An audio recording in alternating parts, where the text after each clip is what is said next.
Hi guys, welcome back to the channel. So an update on the Loudoun County story that I did not too long ago about the bathroom policies in their schools there. The students have walked out again, protesting the ludicrous bathroom policy that basically makes the bathrooms genderless. No bathrooms are to be assigned any gender whatsoever. Despite parents strongly voicing their objection to these bathroom policies, despite the previous protests, the previous walkout, this school board is still insisting on implementing these bathroom policies in their schools there. Now, Loudoun County is a Democrat woke county. Majority voted for Biden. It is a wealthy middle-class area. Abby, I think about Loudoun County. Median household income, $167,000. It's a wealthy county by any standard. Home value, $569,000. 65% bachelor degree or higher. Voted 61-36 for President Biden over Donald Trump, mostly white, and 22% Asian. Abby, this would be my question, and Ian brought this up. As I understand it, one of the plans that's come through Loudoun County now is just to eliminate all gender assignments for bathrooms. And so you just have like a whole line of, I guess, toilets, for lack of a better word, and then like a whole hallway worth of sinks. I don't know why I find that bewildering, and that it would probably be something that both boys and girls would hate. Well, the kids are clearly saying enough is enough. They're uncomfortable with the situation that has been pushed upon them. There's nothing about this that's okay for girls or for boys. And our school board is not following the model policies. They're clearly out of line. And our kids are saying no more, no more. Yeah, Ian, how does this end, right? With if you've got kids walking out, it's powerful. We're covering it. I know local news has been covering it a lot. But unless the school board actually changes the rule, do the protests do anything? Well, I think, one, you look at next week's elections, and hopefully we're able to make some significant changes on the composition of the board next week. We'll have at least 7 new members, but hopefully there'll be 9 new members. But beyond that, they need to be taken to court. The governor implemented these model policies. These school boards in Northern Virginia keep relying on a Fourth Circuit case that doesn't actually say what they say it says when they defend their policies. So really, the way that it's going to change is either elect new leaders for the school board or take them to court and challenge their policies. So it's safe to assume that most of the parents there have the means to take this to the fullest extent of the law. So they're at the point where they're hoping to re-elect new board members, because the current ones don't deserve to be re-elected based on the reckless decisions that they have made. And if that doesn't work, the only other option would be to take legal action, because their policies are reckless. We had a father having to accept the fact that his daughter was assaulted as a result of these policies.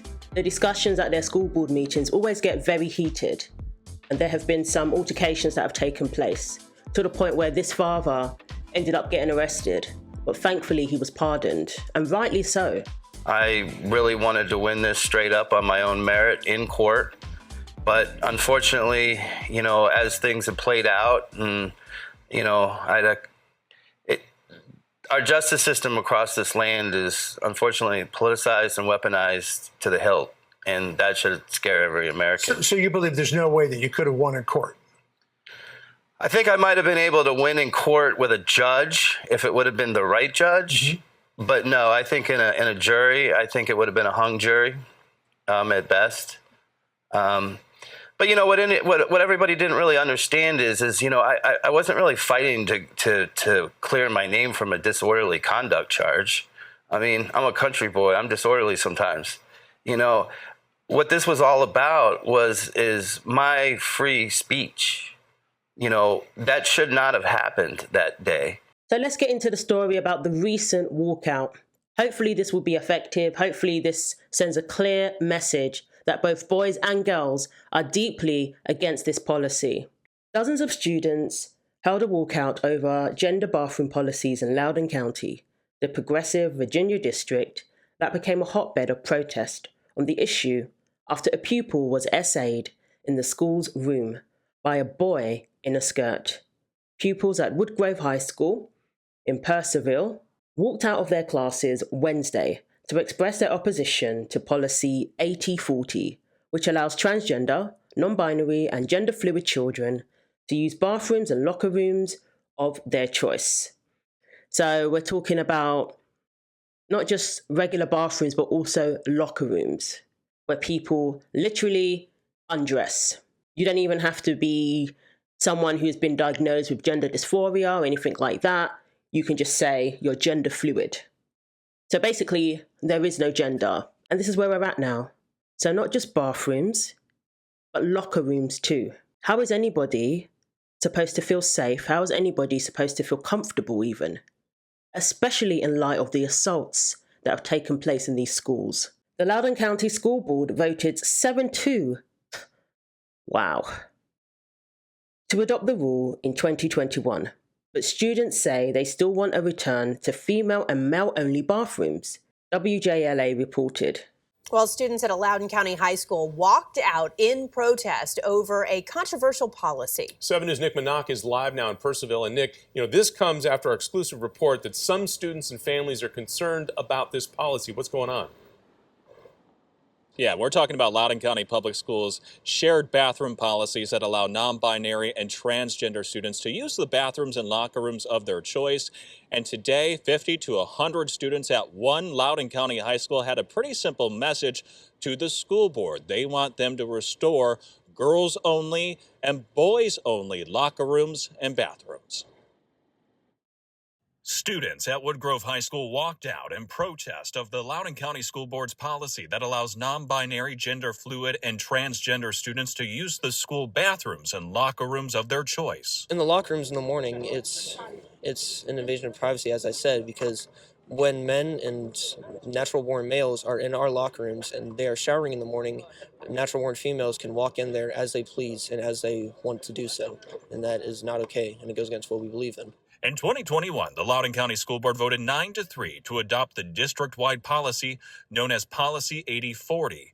These students have had enough, and they want the policy reversed. Is this uncomfortable, you think, for students here, this policy that allows non-binary and transgender students to use the locker rooms and bathrooms of their choice? Very uncomfortable. I want to be able to, when I get off from football practice, to go put my pads away and change with not feeling uncomfortable with other genders in there watching me. Especially, I feel the girls should feel the same way about the situation.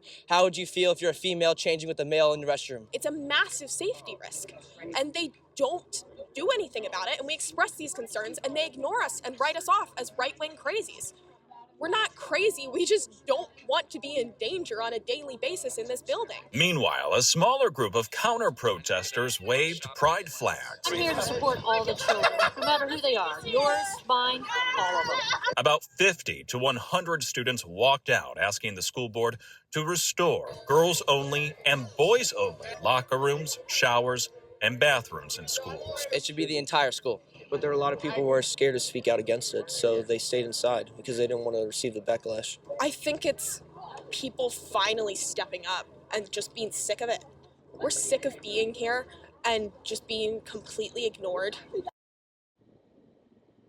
And I am hearing from students at that high school who wanted to participate in that student walkout this morning, but their teachers discouraged them to do so. So I did reach out to LCPS and ask them why that was. I also asked them, are they going to reverse this policy?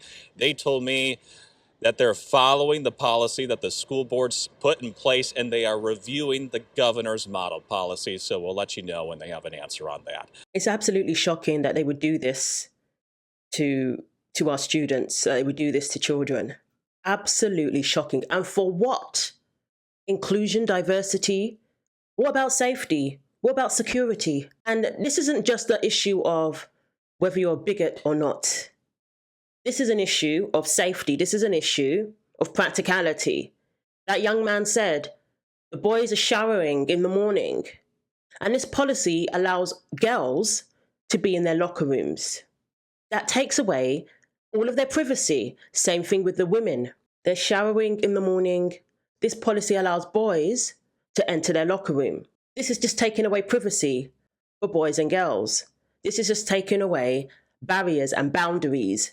How is this considered a step forward when people can just enter into any bathroom, enter into any locker room? Even in our own households, we still expect people to adhere to courtesy, to respect each other's privacy within our own household.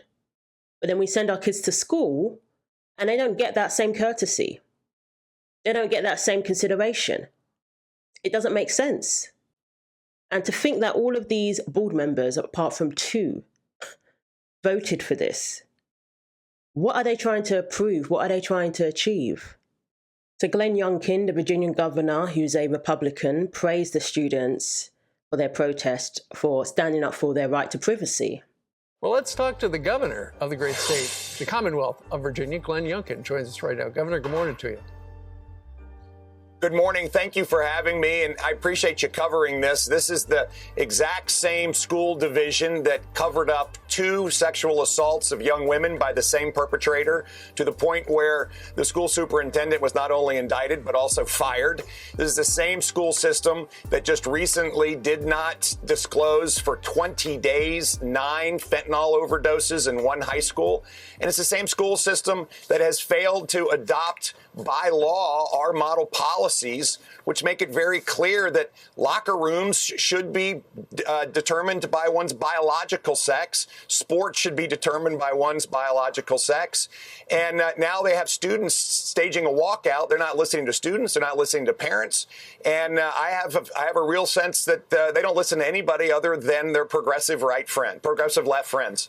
Indeed. And, you know, it was just, it was 2 years ago when the whole country started listening to Virginia, and you famously became governor of the Commonwealth of Virginia, running on education, and people should be able to listen to their parents. They should have an input into the kids. We did reach out, Governor, to the Loudoun County Public Schools. We haven't heard back yet. Is there anything you can do at the state level? Well, first of all, we issued model policies across the entire Commonwealth that outline very clearly that all students must be ensured dignity, respect, safety, and privacy. And in this case, we have a large group of students who are standing up saying, you are not respecting our privacy and our safety. And again, this is a school system that has demonstrated that they are willing to hide things when bad things happen. And that is just unacceptable. And therefore, I expect the same kinds of results that we've seen in counties all over Virginia, where, in fact, they have to comply with our model policies. There isn't a choice here. We have issued them in accordance with our code. They have to adopt them. And I fully expect Loudoun County will hold a board meeting and adopt them. And let's just be clear. Elections are on Tuesday. Right. And the entire Loudoun County School Board is up for election on Tuesday. And I encourage the Loudoun County voters, get out and make your voice heard, because it's time to elect a new school board in Loudoun County. You know, and it was just 24 months ago, Governor, that the Commonwealth of Virginia was run by Democrats. State House, the governor's mansion, the House, the Senate, Republicans. You are now a Republican governor for the state. Republicans run the House, and now your big charge is trying to flip the Senate as well. How good are the chances that you can actually pull that off? Well, we have a ton of momentum going into the final day of voting on Tuesday. And you're exactly right. Just 24 months ago, Virginia was totally controlled by the progressive left, and the state was lost. And in 24 short months, I believe common sense conservative policies have allowed it to be found. We have record job growth, 230,000 more Virginians working today than just 22 months ago. We've backed the blue. We've stood up for parents and reestablished excellence in education. We've reduced taxes with tax relief of $5 billion, which is a record level for the Commonwealth of Virginia. We've gone to work implementing what we promised, and that's why I feel very strongly that as we head into the final day of voting on Tuesday, November 7th, we are going to hold our House and flip our Senate. But these races are incredibly tight. This Loudoun County, they need to catch up with other parts of Virginia who are voting red, and they need to vote accordingly, because this school board is not listening to parents. This school board is not listening to students. They don't care. Their progressive agenda is more important than the people who they're supposed to represent. And this really is the tyranny of the minority. where the wants and desires of a few people seem to supersede the rights of parents and students. Remove the board members who clearly don't care about the safety of your children, who clearly don't care about the concerns of your children and the concerns and the rights of parents. Their own agenda is more important. So remove those board members, all of those ones who voted for these ludicrous policies. So let me know what you think. Thanks for watching. Take care of yourselves, and God willing, I will see you in the next video.